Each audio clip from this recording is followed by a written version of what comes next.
चलो आज के इस लेक्चर में हम कंज्यूमर बिहेवियर को रिकॉर्ड करेंगे और इसको पूरा रिवाइज करेंगे। कंज्यूमर बिहेवियर का जो चैप्टर होता है, क्योंकि वो बड़ा चैप्टर है, तो उसको हम दो पार्ट में पढ़ते हैं। एक में पूरा हम डिमांड वाला सेक्शन पढ़ते हैं और एक में हम पूरा यूटिलिटी वाला सेक्शन पढ़ेंगे। ये चैप्टर दो पार्ट में अपलोड होगा। एक में पूरा डिमांड के कॉन्सेप्ट आएंगे और सेकंड में आपके यूटिलिटी वाले आएंगे। सबसे पहले डिमांड में हम क्या पढ़ते हैं? डिमांड में किसी भी चीज को डिमांड तब कहा जाएगा जब उसमें तीन कंडीशन पूरी होती है। ये पढ़ा था। सबसे पहले होता है डिजायर या नीड, कि हमें उस चीज की जरूरत है। दूसरा होता है उसको खरीदने के लिए हमारे पास क्या होना चाहिए? रिसोर्सेज होने चाहिए। और तीसरा पॉइंट होता है कि हम उस रिसोर्सेज को खर्च करने को तैयार हैं। अगर ये तीनों कंडीशन एक साथ पूरी होती है तब मार्केट में डिमांड जनरेट होती है। तो मीनिंग के केस में हमने तीन बेसिक एलिमेंट देखे थे डिमांड के। एक तो कहते हैं इसमें डिजायर, दूसरा था इसके लिए आपके पास होने चाहिए रिसोर्सेज, और तीसरा है आप उसको खर्च करने के लिए इच्छा होनी चाहिए, उसको बोलते हैं विलिंगनेस टू पे। जब ये तीनों चीजें एक साथ पूरी होगी तो हम उसको क्या कहेंगे? डिमांड। उसका हमने डिमांड के टाइप देखे थे। तो दो तरह की डिमांड होती है। अगर किसी एक कस्टमर से हम डिमांड कैलकुलेट करते हैं तो उसको इंडिविजुअल डिमांड कहते हैं, और सारे कस्टमर से कैलकुलेट करते हैं तो उसको मार्केट डिमांड कहते हैं। तो दो तरह की डिमांड होगी इसमें, इंडिविजुअल डिमांड और मार्केट डिमांड। एक कस्टमर की डिमांड इंडिविजुअल कहलाएगी, सभी कस्टमर की डिमांड मार्केट डिमांड कहलाएगी। फिर जब हम एक टेबल बनाते हैं जिसमें अलग अलग प्राइसेस होती है और डिमांड होती है, उस टेबल को हमेशा क्या कहा जाएगा? शेड्यूल। अब उसमें अगर एक जने का डेटा यूज किया है तो इंडिविजुअल डिमांड शेड्यूल होगी, और सब कस्टमर का डेटा यूज किया है तो मार्केट डिमांड शेड्यूल होगी। यानी जब उस टाइप से हम टेबल बनाते हैं एक कस्टमर की इंफॉर्मेशन से, तो वो इंडिविजुअल डिमांड शेड्यूल होगी, और सारे कस्टमर की डिमांड को ऐड करके टेबल बनाएंगे तो मार्केट डिमांड शेड्यूल। फिर इस टेबल से जब डायग्राम बनाते हैं तो उसको कर्व बोलते हैं, डिमांड कर्व। तो डिमांड कर्व भी दो तरह का होता है वापस, इंडिविजुअल डिमांड कर्व और मार्केट डिमांड कर्व।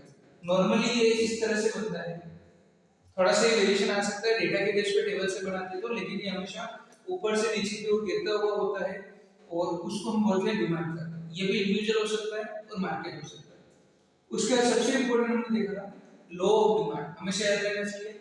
डिमांड और प्राइस, इन दोनों के बीच हमेशा इनवर्स रिलेशन होता है, और हमेशा प्राइस का इफेक्ट डिमांड पे देखते हैं, डिमांड का इफेक्ट प्राइस पे नहीं देखते हैं। और यहाँ बहुत सारे फैक्टर को कांस्टेंट मानते हैं।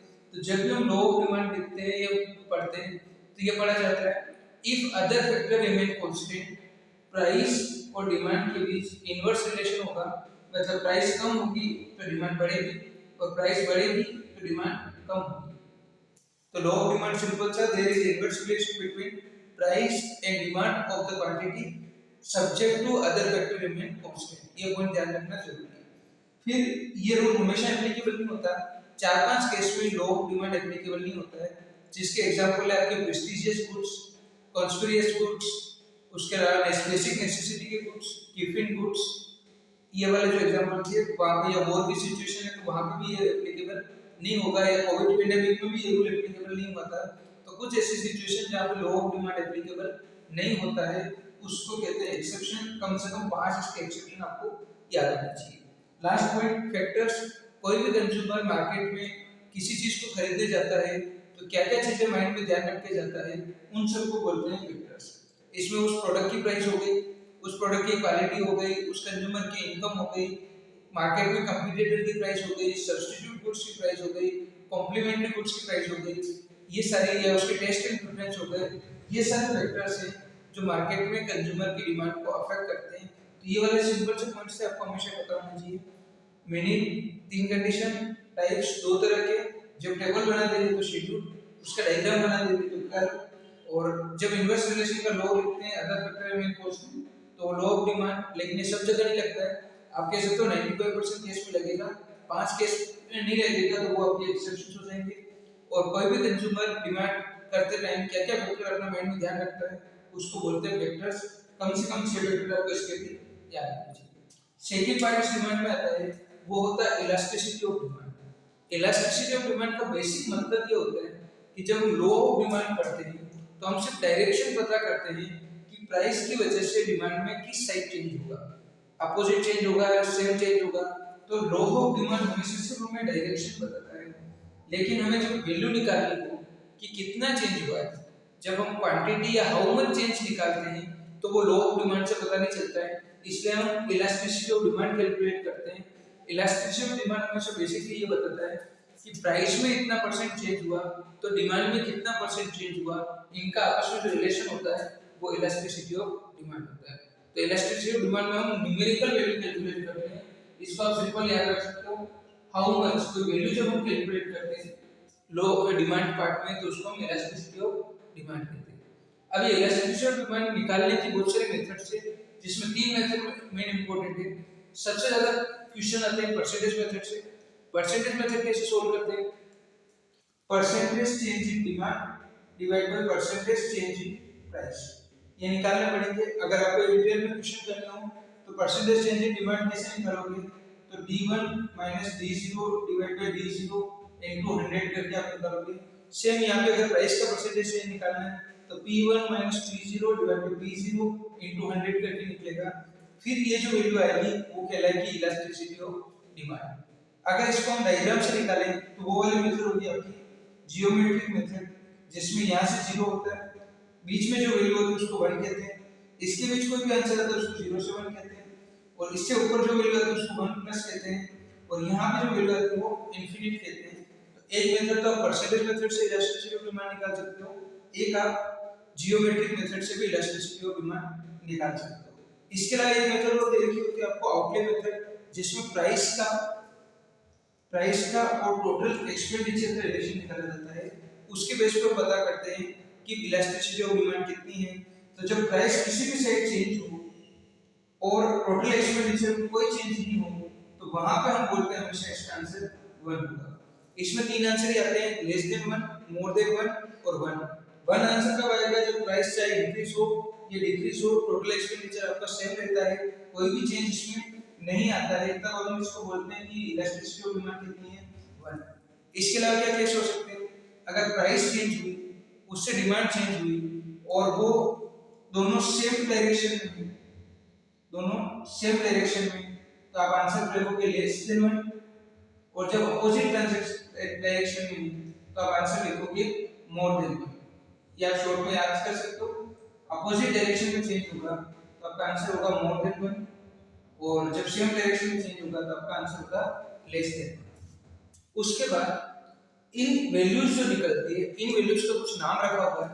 जब वैल्यू 0 आती है तो हम उसको बोलते हैं परफेक्टली इनइलास्टिक डिमांड। जब वैल्यू 0 से 1 के बीच आती है तो हम उसको बोलते हैं रिलेटिवली इनइलास्टिक डिमांड। जब ये 1 आती है एग्जैक्ट तो उसको बोलते हैं यूनिटरी इलास्टिक डिमांड। जब ये 1 से ज्यादा आती है तो रिलेटिवली इलास्टिक डिमांड, और जब ये इंफिनिट आती है तो इसको बोलते हैं परफेक्ट इलास्टिक डिमांड। वापस सुन लो, 0 पे परफेक्टली इनइलास्टिक, 0 से 1 के बीच 0.7 0.8 0.4 कुछ का आंसर आता है रिलेटिवली इनइलास्टिक।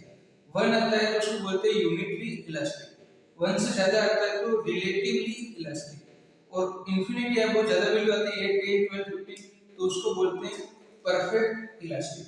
तो इसमें आपको मीनिंग, हाउ मच, कैटेगरी हो जाएगी 5, मेथड होती है 3। पहली मेथड परसेंटेज मेथड, वो फार्मूला से सोल्व होगी। जियोमेट्रिक मेथड डायग्राम से सोल्व होगी। उसके बाद आउटले मेथड है, उसमें 3 कैटेगरी बनती है। मेन इंपॉर्टेंट जब तो चेंज नहीं होता टोटल एक्सपेंडिचर में तब आंसर क्या होता है आपका 1 होता है, ये इंपॉर्टेंट ध्यान रखना है। ऐसा रियल लाइफ में होता है, पेट्रोल की प्राइसेस कितनी भी चेंज हो हम एक फिक्स वैल्यू का भरवाते हैं तो उसमें आपका एक्सपेंडिचर चेंज नहीं होता, बस क्वांटिटी चेंज होती है, तो वहां पे इलास्टिसिटी ऑफ डिमांड आपकी क्या होगी 1 आएगी। इसके बाद 2 छोटे से टॉपिक और हैं, एक्सपेंशन, कॉन्ट्रैक्शन, इंक्रीज डिक्रीज।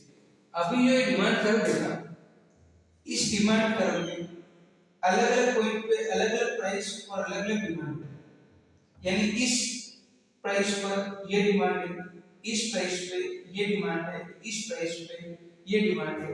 तो जब एक ही डिमांड कर्व पर चेंज होता है, अलग अलग क्वांटिटी पे आप जाते हो और डिमांड बढ़ती है तो उसको एक्सपेंशन बोला जाता है, और डिमांड कम होती है तो कॉन्ट्रैक्शन बोला जाता है। इस साइड आप प्राइस लेते हो, इस साइड डिमांड लेते हो, तो इस साइड जब भी आप इधर से इधर आओगे उसको एक्सपेंशन बोला जाएगा, और जब रिवर्स जाओगे तो उसको कॉन्ट्रैक्शन बोला जाएगा। तो अपवर्ड से डाउनवर्ड आते हो तो एक्सपेंशन कहते हैं, डाउनवर्ड से अपवर्ड जाते हो तो कॉन्ट्रैक्शन कहते हैं। और इन सब का रीजन जो होता है वो चेंजेस इन प्राइस होता है। तो हमेशा ध्यान रखना, एक्सपेंशन और कॉन्ट्रैक्शन को हम प्राइस चेंज की वजह से स्टडी करते हैं, और इसमें दूसरा कॉन्सेप्ट आता है वो इंक्रीज और डिक्रीज का आता है। उसका रीजन होता है कि आपकी प्राइस तो चेंज नहीं हो रही है, लेकिन मार्केट में अदर फैक्टर चेंज होने की वजह से आपकी प्राइस डिमांड क्या हो रही है, चेंज हो रही है। तो एक्सपेंशन और कॉन्ट्रैक्शन में डिमांड कर्व एक ही होता है और रीजन क्या होता है, प्राइस चेंज। लेकिन जब प्राइस अगर सेम है फिर भी कभी डिमांड सडनली बढ़ के राइट साइड शिफ्ट हो जाती है या लेफ्ट साइड शिफ्ट हो जाती है, तो उसका जो रीजन होता है उसका रीजन प्राइस नहीं होता है, उसका reason all other factor other than price होते हैं। और जब ये राइट साइड शिफ्ट होती है तो उसको इंक्रीज इन डिमांड कहते हैं, और जब ये लेफ्ट साइड शिफ्ट होती है तो उसको डिक्रीज इन डिमांड कहते हैं। डिफरेंस ये है कि ये जब चेंज होती है इनको शिफ्ट इन डिमांड कर्व कहा जाता है, जब चेंज होती है तो इंक्रीज या डिक्रीज होती है उसको क्या बोलते हैं, शिफ्ट इन डिमांड कर्व। और जब ये सेम डिमांड कर्व पे रिफ्लेक्ट कम ज्यादा होती रहती है, चेंज होती रहती है, उसको कहा जाता है मूवमेंट इन डिमांड कर्व। तो ये चारों वर्ड ध्यान रखना, डिमांड कर्व में ही चेंज होता है तो एक्सपेंशन कॉन्ट्रैक्शन। लेकिन जब डिमांड कर्व ऊपर शिफ्ट हो जाता है, जब ये राइट साइड शिफ्ट होता है तो उसको इंक्रीज कहते हैं, लेफ्ट साइड शिफ्ट होता है उसको डिक्रीज कहते हैं। एक्सपेंशन और कॉन्ट्रैक्शन में एक ही कर्व होता है, इंक्रीज और डिक्रीज में कर्व शिफ्ट हो जाता है, नया बन जाता है। और एक्सपेंशन और कॉन्ट्रैक्शन का रीजन प्राइस चेंज होती है, इंक्रीज और डिक्रीज का जो रीजन है वो अदर देन प्राइस होता है। तो डिमांड से रिलेटेड सारी चीजें हमने बहुत शॉर्ट में सारे कवर कर ली। नेक्स्ट पार्ट में हम पूरा यूटिलिटी में इसका कॉन्सेप्ट देखेंगे। ये पार्ट आपका डिमांड का कंप्लीट